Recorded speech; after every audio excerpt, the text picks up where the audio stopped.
To our mortal minds, death is often the worst fate we can imagine for ourselves. There's something about the fact that life will run out for all of us that makes our skin crawl. But to a superhero, death is something they must welcome, because they know that there are things far worse than death out there. And because they're superheroes, they have no choice but to face those things. In this video, we'll look at 10 characters from Invincible who had fates worse than death itself, and talk about what got them to that point in their lives. So without further ado, let's get right into it. But before we go into our explanation, we have a very small request. If you like our content, please support us by subscribing to our channel. This is a small click for you, but for us it means a lot. Thank you. Let's begin.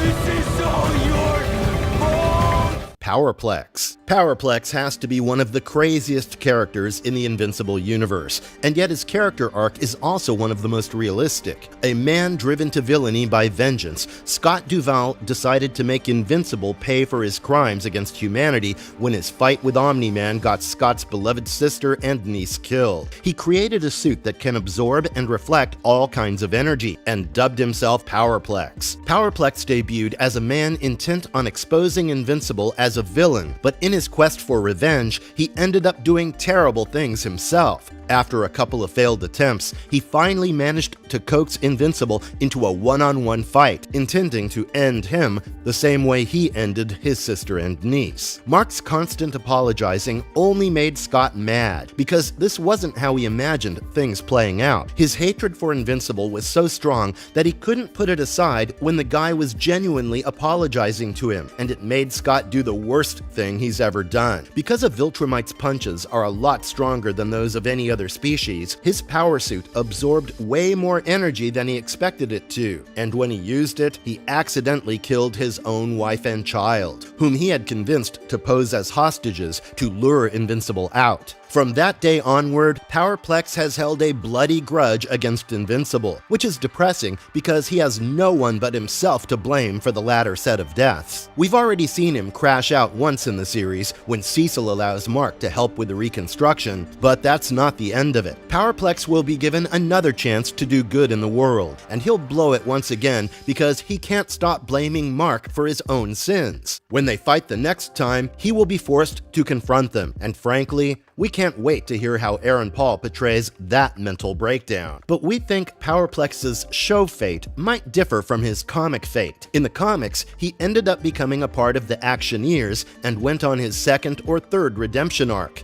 and was quietly phased out. In the show, his second breakdown might be his last, and if he dies, then Invincible will have the entire Duvall family's blood on his hands. That's just the kind of character development Mark needs right now, so Powerplex might be one of the rare comic characters that gets a fate worse than he does in the comics. And that can also be said about the alternate versions of our next entry. Resistance made us kill thousands of innocent people.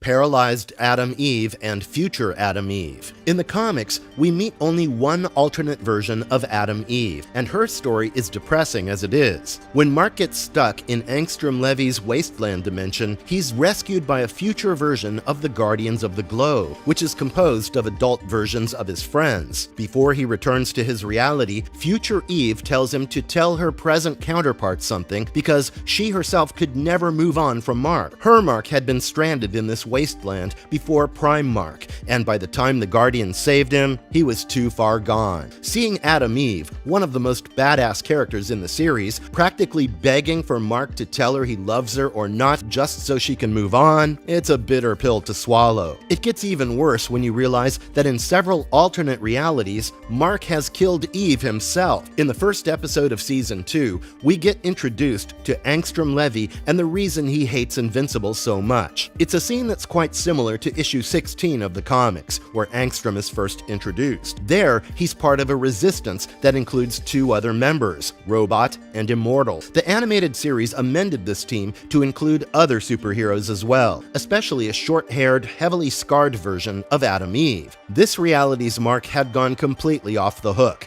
buying into his dad's plan and laying waste to Earth as a means to restore peace. When he attacks the resistance, he wants to kill every single single one of them, except Eve, whom he wants by his side forever, whether she likes it or not. Evil Mark ends up breaking alternate Eve's neck in such a way that she's paralyzed, and alternate Omni-Man remarks that this must have been why his son was practicing that move on protesters in the days leading up to it. We feel particularly bad for this version of Eve, because at least the others got to die. She was probably forced to bear witness to Omni-Man and Invincible's evil without the ability to do anything about it, and in the worst case scenario, Mark would probably have forced her to have his kids as well. It's the most twisted depiction of his love for Eve we've seen yet, and that's why future and alternate Eve are both on our list. Stop doing this! Future Immortal. Speaking of characters whose future looks bleak, we've already seen one man's potential fate if he's left alone, and by God is it tragic. One of the themes that Invincible tackles really well is the concept of immortality. A prolonged lifespan sounds good on paper, but it only works on a personal level if you can truly detach yourself from everything that makes you human. Unfortunately, no species with thoughts and feelings can ever do that entirely, and one of the biggest concerns that Viltrumites live with all the time is the idea of what they're supposed to do with all their time in the universe. They at least have their children and their species to keep them company. Immortal doesn't even have that. He gained his powers from a mystical portal, and unlike the Viltrumites, his death never quite sticks. Even if you blow him apart, if you put his pieces back together and stick him in a healing pod, he'll come back stronger than ever, like Resurrection F. Frieza. If a man like that is left alone and in charge of an entire planet, it's not a question of if he becomes a tyrant, but when. And that question was answered in the 4th episode of Season 3. In that episode, we met a future version of Immortal who rules over Earth, and to call him broken would be an understatement. In the present timeline, Immortal is deeply in love with Duplicate. Spoiler alert, but they end up starting a family together and have little clone Immortalings of their own. But the future version of Immortal doesn't even remember who he is. He thinks of Adam Eve when Mark talks about Kate, and he reveals that he has been funding rebellions against himself for centuries in the hope that someone will finally stop him. But no one ever does, and that's why he begs Mark to kill him. In the comics, Mark obliges after taking 3 punches to the face from him, but the show extends their battle and makes it truly depressing. It forces Mark to voice his concerns about his own lifespan, because if immortality in solitude leads to this, then he'd rather die. We're going to report that Mark learns a lot from this engagement, and even makes things better for his friend Immortal back in his timeline. But for the future one, all he can do was put him out of his misery, and that's a cold parting gift to give a friend. Alternate Debbie Graysons. One of the things that make Prime Mark so different from all his evil counterparts is his human compassion. He cares about humans deeply, and he does everything he can to protect his relationships. That's because his mother raised him with human values, and they've stuck with Mark throughout his life. Unfortunately, evil Mark Graysons tend not to be as good of a listener as Prime Mark is, so many of them end up killing their own mothers. One of the most tragic alternate Debbie Grayson fates has to be the one from Masked Mark's reality. Masked Mark was the only evil Invincible who didn't want to attack Prime Mark's reality for conquest. He wanted to kidnap Debbie and take her back home, because he missed her. Considering the fact that he was the one who probably killed her, it's downright chilling that he wants to steal another Debbie to replace his. And seeing the other Marks spit at the memory of their childhoods is even worse. We're glad that Prime Debbie had the good sense to go to Paul's place, because she'd have ended up like her alternate counterparts.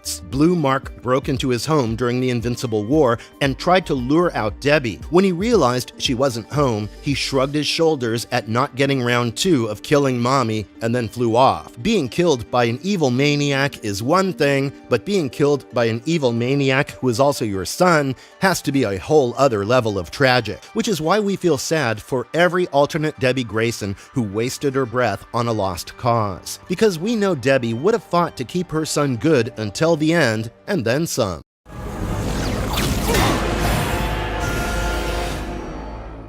the 8 alternate marks. Karma is the word, and you all know what it is, right? Kill your mom, kill your girlfriend, kill your dad, and you will be punished by being stranded in a dimension with no escape and 7 depraved versions of yourself. But here's the thing, despite all of the destruction they caused during the Invincible War, Kirkman somehow managed to give his evil Invincibles an even more terrifying fate. He turned them into Andy's survivors. Spoiler warning for everything from this point, because it's all comic-based. Being stuck in a wasteland with no resources to survive off of leaves every evil Mark with one option, and that is, well, cannibalism. In the comics, we learn that while they try holding out for a long time, in the end, 7 Mark variants unite against one of themselves to ensure their own survival. They're led in this by Sinister Mark, aka Mark with a cape. At first, they convince themselves that they're doing this to stay alive, but within a few days, it becomes clear that Sinister Mark has lost his mind. He starts playing the remaining Invincibles against each other and ends up becoming a feral cannibal who kills to eat, not to survive. By the time help arrives for the evil Invincibles, only 2 of them remain, and the other one is terrified of Cannibal Mark. He takes any opportunity he can get to kill him, and when he does, he looks extremely relieved about the nightmare finally being over. The entire Final 8's fate is one of the darkest things we've ever read, and it's definitely a fate worse than death.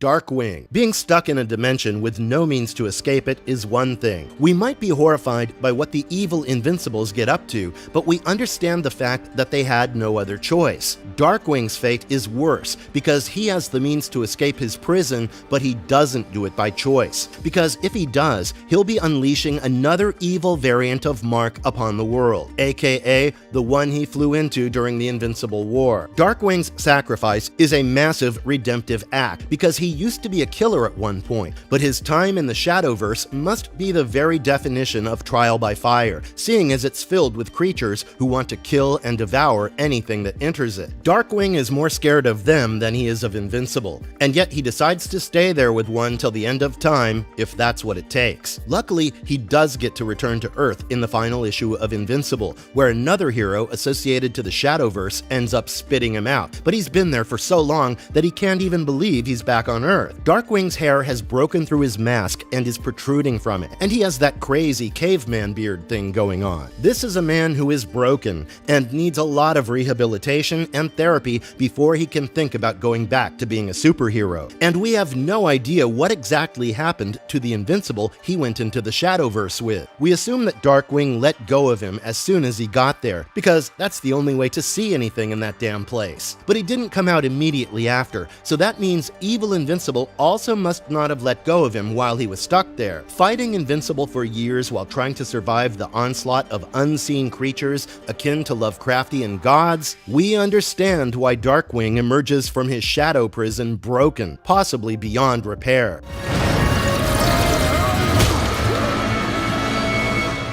And speaking of repair, Angstrom Levy. If you can make us feel sorry for a guy as insane as Angstrom Levy, then you've done something truly depraved to him. Because the show might make his grudge feel justified, but the comics portray him as a straight-up psycho villain. Angstrom is the first guy Mark considers killing outright because, from his perspective, this dude's grudge makes 0 sense. But from Angstrom's perspective, it makes perfect sense, especially after he absorbs the memories of all his multiversal counterparts. The fact that he feels insulted Prime Invincible doesn't know him tells you how unhinged he is, and that his attacks on Mark are personal and unwarranted. The guy went out into the multiverse to gather the worst variants of him, to destroy his reputation first, his home planet second, and him third. Coming up with a multi-stage plan to utterly ruin a man who hasn't even wronged you in the first place is diabolical, but paying for it by having dozens of prodding rods stuck into your brain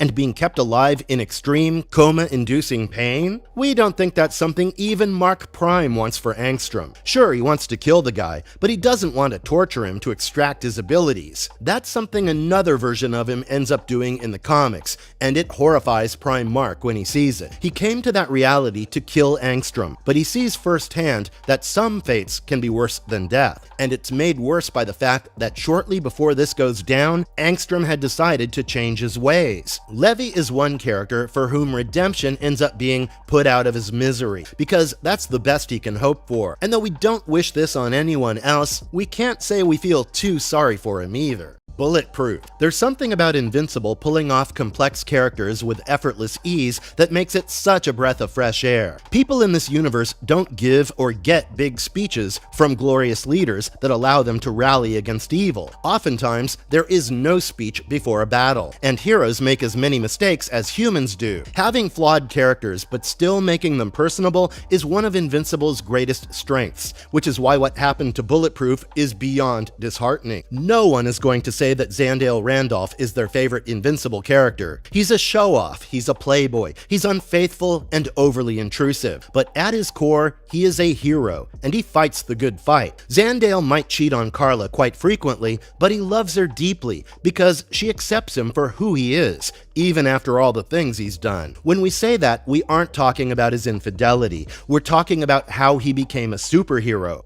Zandale got his powers from a science experiment that his twin Tyrone conducted on him when they were kids. He got the ability to manipulate kinetic energy, but Tyrone was disintegrated by the experiment. Zandale ended up pretending to be himself and his brother throughout his childhood until he moved out and got a place of his own. In the comics, there comes a point where he's forced to tell his parents the truth, and the fallout is worse than you can imagine. Instead of denying it, they think Zandale killed Tyrone. Zandale's mom goes to attack his girlfriend, but she bashes her head in, and then Zandale accidentally kills his dad as well. Bulletproof is forced to cover up their deaths and pretend like nothing happened, which is a damn shame because this comes at a time when he really was making his mark as a hero. During Mark Grayson's absence from Earth, he subbed in as Invincible for Invincible Inc. And sure, he offers to sleep with Eve the moment he senses her vulnerability, but he apologizes for it and focuses on being the best Invincible he can be. Killing his parents is a move he never recovers from, and when Earth ends up being taken over by a tyrant, Zandale sides with the tyrant. During a scheme to wrest away control from the regime he works with, a bomb explodes in Zandale's face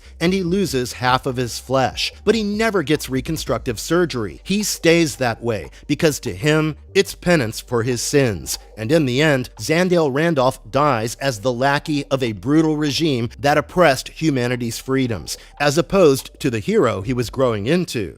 Oliver Grayson. Okay, this might be cheating because, yes, spoiler alert, we're talking about Oliver's death here, but it's the context of his death that makes it worse that he's gone, because it could have been avoided entirely. In the final major Viltrumite arc of Invincible, it's revealed that Oliver had become a double agent for the Coalition of Planets. At this point, he has matured into an adult who looks more like a pure Viltrumite than a hybrid, and he even has 2 children with his wife Haluma. He lives on the Coalition's capital planet with his family and assists its leader with all sorts of missions, but this one in particular was extremely dangerous and top secret. Oliver's position within the enemy camp could make or break the Coalition's response to the evil Viltrumites, but in the end, he died trying to prevent the side effects of his own status. Oliver inadvertently ended up sending his enemies to his brother's location, and by the time he arrived, Mark, Eve, and their child were in deep trouble. Oliver tried helping them, but died in the attempt, and this created a rift between Mark and the Coalition that wouldn't heal for several decades. Mark wasn't aware of Oliver's mission, and once he became aware of it, he made it known to the Coalition that they were done. He wasn't going to help them with anything but major problems, because they took his brother from him